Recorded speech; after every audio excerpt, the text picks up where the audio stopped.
It's April 21st of this year, and a packed auditorium in Fort Huron, Michigan is on edge.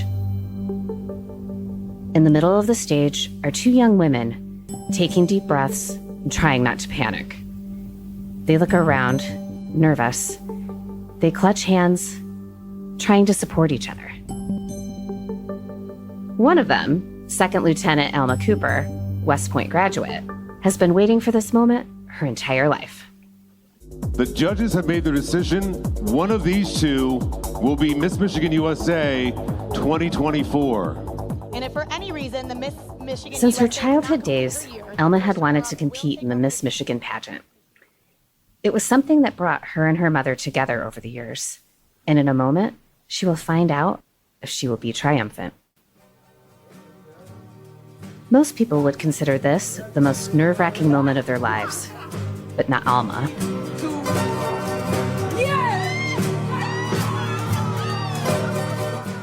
Almost exactly 1 year earlier, she found herself in front of a laptop, surrounded by her family.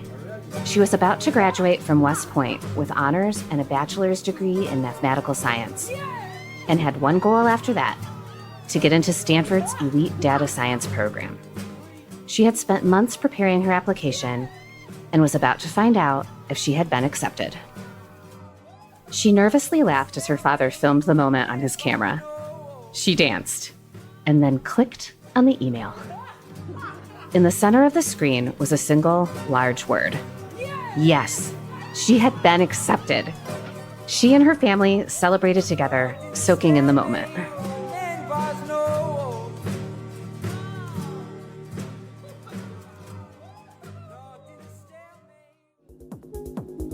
The first runner-up to Miss Michigan USA 2024. So as Alma stands on the stage, about to hear the final results of the contest, she thinks about that moment, thinks of all the hard work she put in at West Point, thinks about the sacrifices her Army officer father and once migrant worker mother had made, and thinks about how blessed she is to be in that moment. Michigan, your new Miss Michigan USA is Alma Cooper.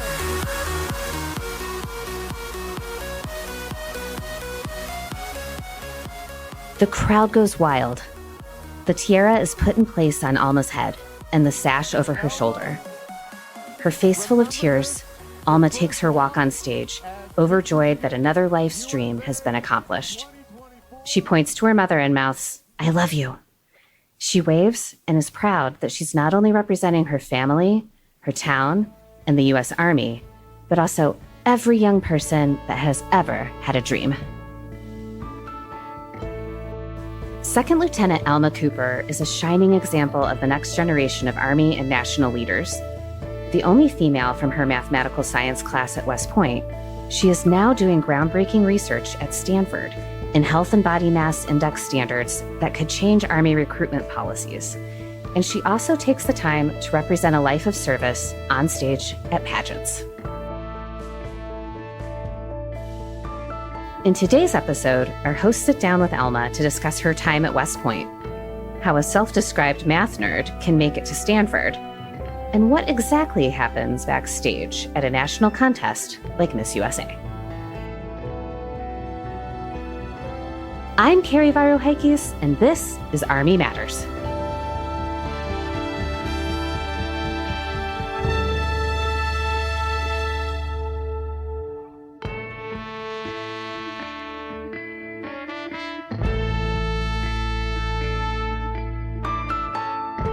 Hello, everyone. I'm Lieutenant General retired Leslie C. Smith, and I'm one of your co-hosts for Army Matters. And I'm here today with my best buddy, Sergeant Major of the Army, U.S. Army retired, Dan Dailey. You know, I anticipate this part of the day every day. Oh, talking to me? Yes. Oh, yeah. I feel a certain kind of way about that. I don't know what that certain kind of way is I feel, but I feel a certain kind of way about that. I don't know how to respond to that. Well, you know, I love you like a little brother, man. Come on. Younger brother. The little makes me feel... Okay, you know, younger. Okay, younger. Younger. Both are true. However, I just call you younger today. How about that? Both are true. Let me ask you a question. Yeah. How good are you at math? I think I'm pretty good, especially... Now, I want to know what you got for your math scores in college. I mean, Oh my gosh. yes. I mean, That's a long, you know how long ago that was? reach back in there. Reach back in Man, there. Find the answer. My major was accounting. What else do I need to say? But doesn't mean you did well. Oh yeah, I did okay. I graduated. You probably Yeah. graduated magna cum laude, didn't you? Summa cum laude. Yeah, okay. I hate you. I did, I swear. Well, because you had matured a little bit too. by I did. then. I did my Yeah, degree yeah. later in life. Yeah, okay, yeah. So you're mature, so you understood. Back in the day, we were like, hey. Yeah. Anyway, I think I was pretty good at math. Stats more so because we had to do that in business. I took had stats. to- yeah. I took stats too. Did I you? did. Yeah. Okay. What does that got to do with the Army? Well, it has a lot to do with our guest today.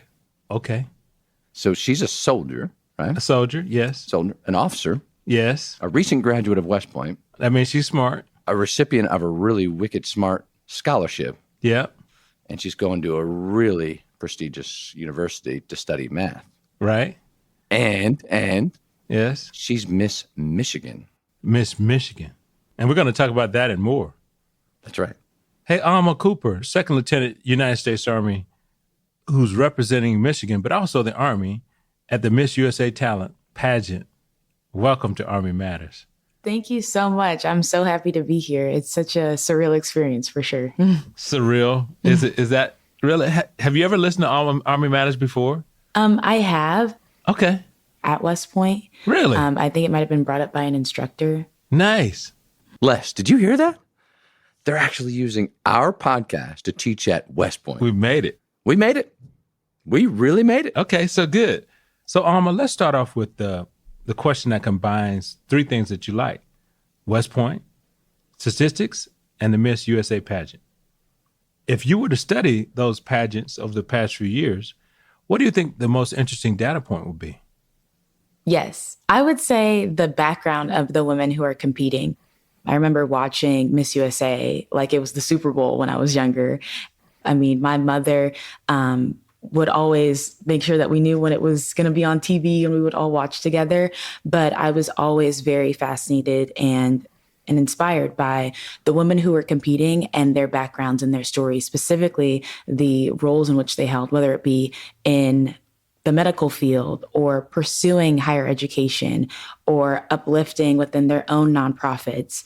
To me, it just felt like the organization was the exemplar for empowering women and empowering people in general to be leaders in their own spaces and to pursue opportunities they're passionate about.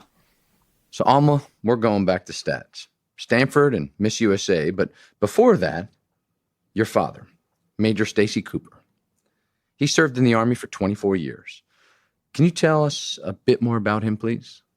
Yes, my dad was, he retired as an armor officer. He started off as an enlisted signal soldier. And one of the things that he always saw in his platoon leaders and company commanders is he knew that he could do that job. If he got the chance to, he knew that he could crush that job. So he went to officer candidate school with that fire and passion. And when he branched armor, he was super excited because now all he can tell me about is tanks. I mean, I come home and we talk about Army stuff and he's like, let me tell you about tanks. And I'm like, all right, Dad. So it's been really neat to kind of hear about the Army from his eyes and compare and contrast our similarities and differences in my own Army career so far. That's pretty cool. So is your dad a graduate from West Point also? No, he graduated from OCS. Wow. Officer Candidate School. There you go. That's great. Do you have an ascot like his? I do not.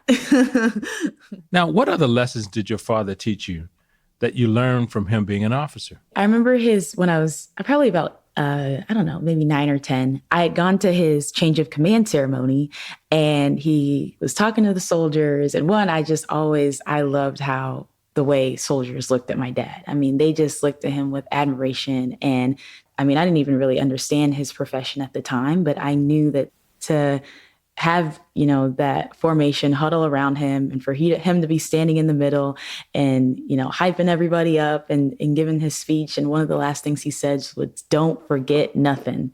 And I felt like that was something that was so silly at the time, but I found myself saying that to myself in my head, whether I'm packing to move from West Point to California, or eventually when I PCS to my first duty station, just all of the things, whether it be materialistic or internally, that I've learned is just don't forget nothing, because everything that I have learned from my childhood, I felt like my values in my home were very similar to the Army values. Yeah. And even just now being at Stanford, seeing how the leadership program that I'm a part of has really exemplified a lot of the aspects of my life and my development. It's been really neat to see that mantra come to life in different ways. Alma, tell us a little bit more about your mom. I understand that she comes from an immigrant family. She was born in Arizona, my mother, and she moved to Idaho with her family when she was fairly young. And my family on my mom's side struggled financially at the time. And so they were food insecure. And to help alleviate that food insecurity, my mom and her sisters, as well as my grandparents, would work in the beet fields of Idaho. So my mother started doing that at the age of 6. Wow. And so your mom now has a master's degree and a very successful career. What does she do?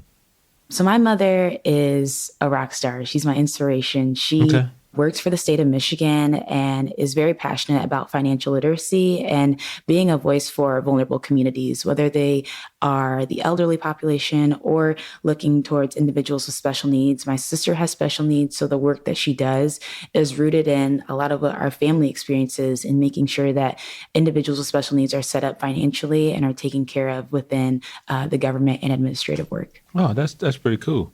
So your mom won an athletic scholarship for track and field? Yes. My mother ran at Idaho State University on a full ride scholarship. Yes. Oh, great. Who's faster?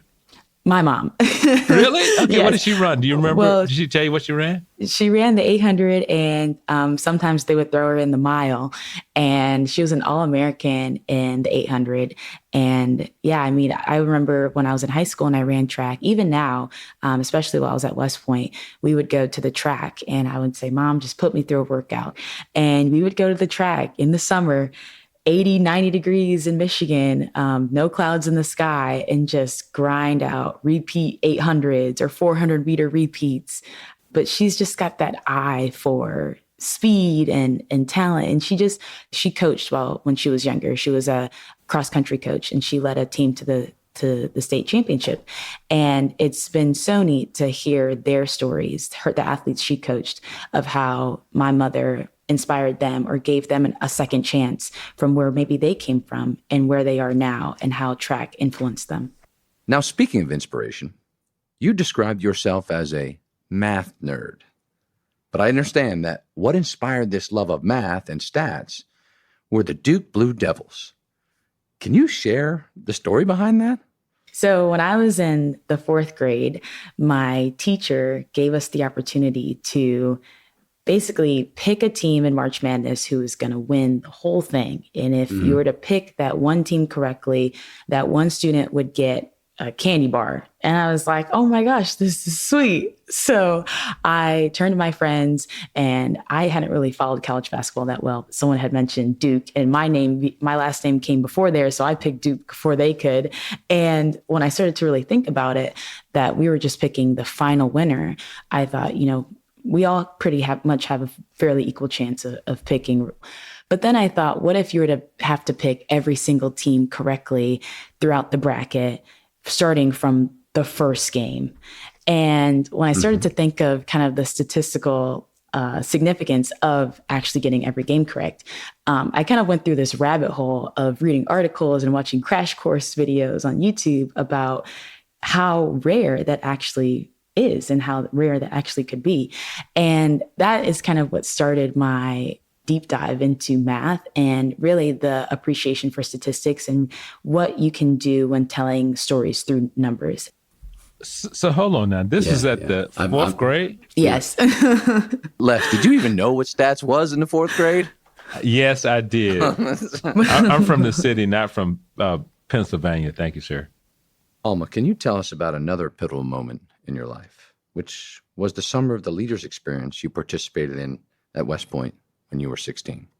I was going into my senior year of high school, and my parents and I had been talking about where I wanted to go to college and what was realistic.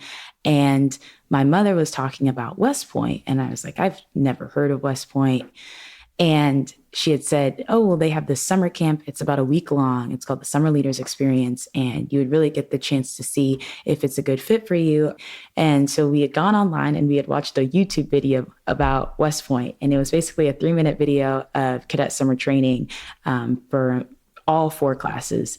And I watched the video and I thought, okay, I'll go. I don't know if I'm going to like it, but whatever comes of it, I'm going to enjoy myself and I will have learned a lot. So my mom was like, okay, great, because I already paid the fee. So we drive down to West Point, and I remember my first day, I wasn't on my phone all day until I got to my room. And throughout the day, you kind of got a feel of basically what cadet basic training would be like your first kind of summer at West Point. And I FaceTimed my parents and they were like, what do you think?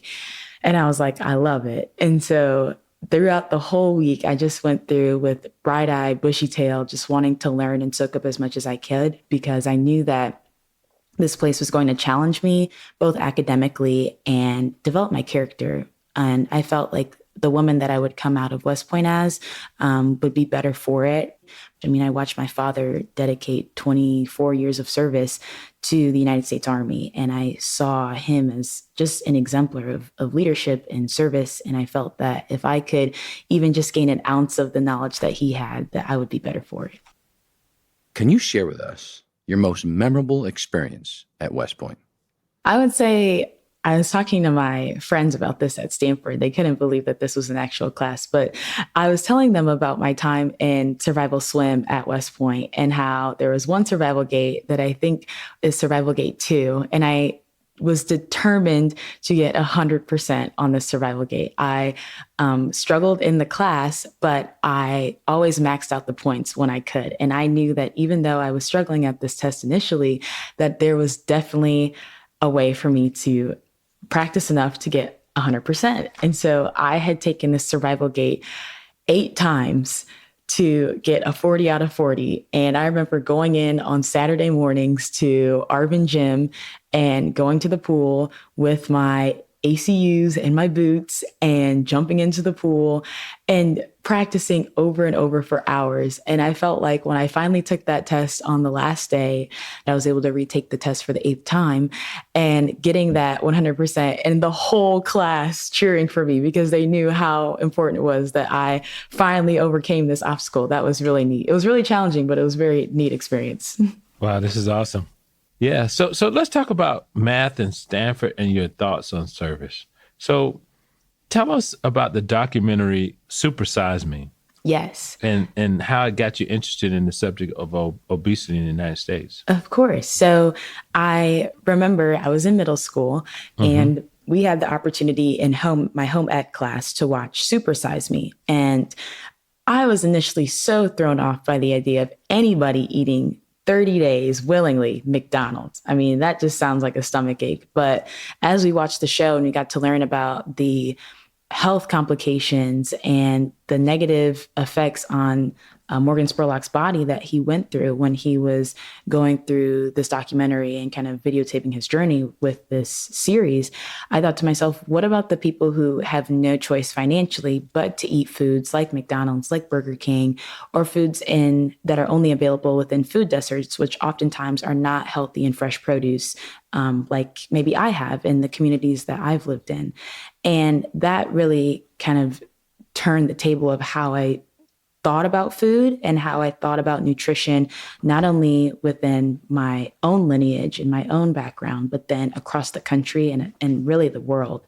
And I think that watching that one documentary really kind of set me again on a rabbit hole of figuring out ways to not only bring awareness to nutrition and health across this country, but the different domains that this affects. Specifically, when I got to West Point, being able to do my undergraduate thesis in the math department on body mass index and the recruiting crisis in the Army and publishing that in military medicine. Okay. Let's talk a little bit more about that thesis. So raising the Army's height weight recommendations for body mass index. So talk about what type of research did you do And give us a couple of those recommendations. Yes. So ultimately, what I was able to do with my advisors at West Point was build a clustering analysis where we looked at height and weight and other factors like cholesterol levels and blood pressure for Americans across the country. So using National Health and Nutrition Examination Survey data, which is essentially census data for your health, and filtering that data to only look at individuals within kind of that optimal recruiting age, which is about like 18 to 25, and looking at them and saying, okay, a lot of the misconceptions about allowing individuals with higher body mass index than what's currently allowed is that they pose a risk to the force for their risk of diabetes or heart disease or various lifestyle related diseases. And we wanted to possibly dispel these myths by analyzing those factors like cholesterol and blood pressure. And what we found was that there is kind of this niche group of people who are maybe not within the current height and weight standards that the Army has, but they do not pose a significant risk in terms of the metabolic syndrome issues that we looked at. And our argument is that if we were to tap into that niche group of individuals who don't pose a risk to the force and do provide more numbers, we have the opportunity to not only be a positive influence within their own lives, but then possibly get them in the ranks, and maybe they will prove to be within that height and weight standard given a couple of months in the force. So, Alma, what were some of the other topics that your classmates studied? I mean, I got the opportunity within the graduate scholarship program to learn a lot about what my peers were studying and what they wanted to study in higher education. And I know a lot of them are focused on climate change. I think that that's something that many of my friends who studied within the environmental engineering department for sure were looking to pursue in higher education and really find ways to impact in their lives and their careers as Army officers. Okay, what were some of the other issues? I know a lot of my peers did research on the efficiency and the autonomy of different weapon systems. I know a lot of people worked on artificial intelligence within the battle space. I think that's something that many of my peers had studied and did research projects on as well.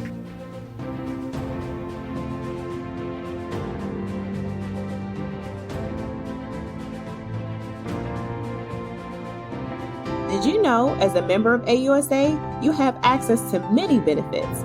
From car rental to entertainment discounts, the opportunities are ample. Visit ausa.org/benefits to learn more.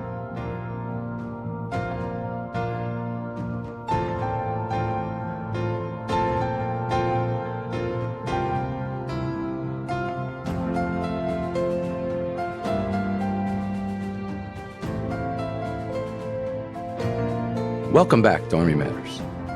Alma, what was the biggest difference you noticed between West Point and Stanford on the very first day you arrived? Oh, yeah. Oh, my goodness. Well, I guess I remember my first class at Stanford, and I got ready, got dressed in the morning, made my bed, head to class. And my class, I think it started at, my first class was a 9 a.m. class, and it was a stats class. And I remember being like, okay, I got to make sure I'm there early, that, you know, if I can, I have the opportunity to talk to the teacher, things like that. And I got there at 8:45 and nobody was there. And I thought, oh my goodness, did I like miss an announcement on Blackboard or Canvas? Is the teacher coming late? Is it virtual? And I waited. It's, 8:50, nobody's in the class. It's 8:55, maybe one other person's in the class. And between 8:55 to 9:10, it was like new people were spawning into the class every 5 seconds. And it was so crazy because at West Point, for example, everyone, if you're not 15 minutes early, you're late, right? Exactly. That's right. And so to me, it was just such a surreal experience to be kind of in this weird situation where not even the teacher was there yet. That's too funny. Let's get into the fun part of this episode, which is the Miss USA contest. I used to watch the Miss America pageant with my mother all the time. She loved it. You weren't allowed to do anything in the house when it was on. Nothing. And even though she had 3 sons, she kept us all quiet. I don't know how she managed that, but she did. My favorite part, if you can believe it, were the questions they asked? And what do you hope they ask you at Miss USA next month?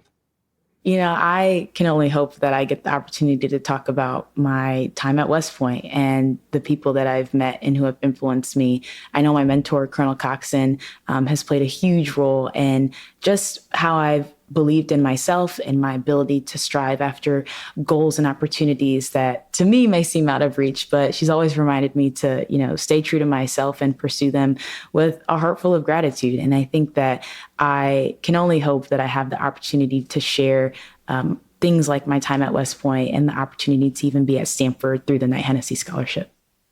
Alma, tell us a little bit more about Colonel Coxon and share with us a moment where she really helped you. So Colonel Coxon she's the department head of systems engineering at West Point, and she became my mentor from a leadership class at West Point. You had to pick a mentor, and I chose her.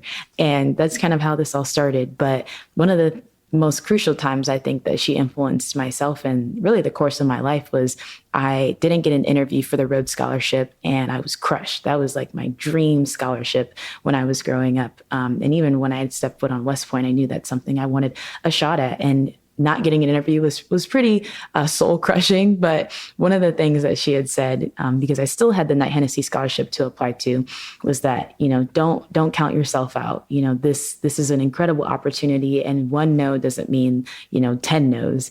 It really just means one no. And so she had said, I think you should go for it. I don't think that you should stop. I think you should apply for this. And I was like, Roger that, ma'am. So I kind of put my whole heart into my Knight-Hennessy application. And when I found out that I got it, it was really meaningful. Did you tell her as soon as you found out? So I had gotten a phone call that I had received the Knight-Hennessy Scholarship. And on the phone with the executive director of the scholarship, I had said I need to call my mom. So then I called my mom, and then I called Colonel Coxon. So that was kind of the order of merit of how it all went down. Hold on, Alma.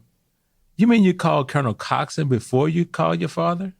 What's up with that? My mom and my dad were together, so luckily it worked out.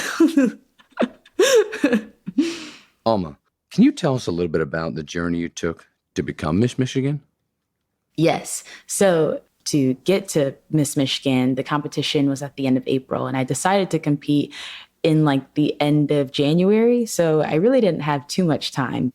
When I was about a sophomore or a yuck while at West Point, I got the opportunity to go to a pageant dress shop and buy my pageant gown because my mother and I believed that at some point in my life, I'd have the opportunity to compete at Miss Michigan. And if I had that opportunity and it presented itself, I knew that I wanted to pick out my gown with my mother by my side. So 3 years later, I had the opportunity to actually wear it on stage at Miss Michigan. Wow. And even throughout all of the workouts that I was already doing prior to even thinking about competing, I felt that my self-discipline and my intrinsic motivation was only strengthened by this goal and this ambition I had, because I felt that I was representing more than just myself in this pursuit. There were so many old grads and alum from West Point who had reached out to me and just shared their own stories about whether their daughters or their sons had read my story and found inspiration in wanting to either go to SLE or pursue math nerd camps like myself. And I felt that really meant that what I was doing served a bigger purpose. Alma, one of the movies my wife and I love to watch is Miss Congeniality. And of course, in the film, there's the infamous talent contest.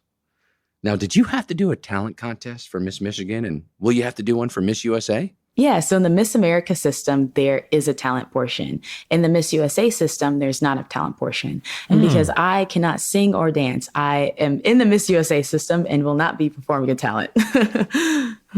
So what would it be? I would probably do a mathematical proof live, which math live is very dangerous, very scary. But you know what? I would be up for the challenge. Alma, I hope I'm allowed to ask you a question like this, but what would you say is your competitive advantage in the upcoming Miss USA competition? Well, I think back to all of my experiences at West Point and then even now being at Stanford. And I just think there's so many aspects of my life in general that have demanded grit and have demanded resilience. I'm the daughter of a migrant worker. I'm the second officer in my family. And I have the opportunity to serve this country when I graduate from Stanford as a military intelligence officer. And I think that there already is so much of a motif of service and dedicating myself to something bigger than who I am. But I ultimately believe that the Miss USA organization is one of empowerment and leadership. And I think that there is a very unique way to uphold those principles and those ideals by having someone like myself be able to share my story on a much larger platform. Alma, if I was the judge, I'd give you the title right now. Of course, I'm a little biased since you're a lieutenant, but still, I would. And speaking of which, listeners, please tune in on August 4th on the CW Network to find out how Alma does. So, Alma, thanks so much for joining us here on Army Matters. Winning Miss Michigan is a big deal. Winning Miss USA would be even bigger deal. But the biggest deal is you graduating from Stanford and becoming an Army officer in charge of a platoon one day. So thanks so much for coming to join us today. Thank you both so much. I really appreciate it. If you listen regularly to our show, you'll know our hosts Dan and Les like a really good meal. In today's Chapter Spotlight, we'd like to talk about our Potomac Liberty chapter and a very successful dinner event they just hosted. In May of this year, the chapter had its annual awards ceremony and dinner event at the American Legion Post 176 banquet room. Attendees had an incredible meal and cheered on all of this year's recipients. Major General Joseph Berger, the Deputy Judge Advocate General, delivered an inspiring talk about the importance of service to those around us and to our communities.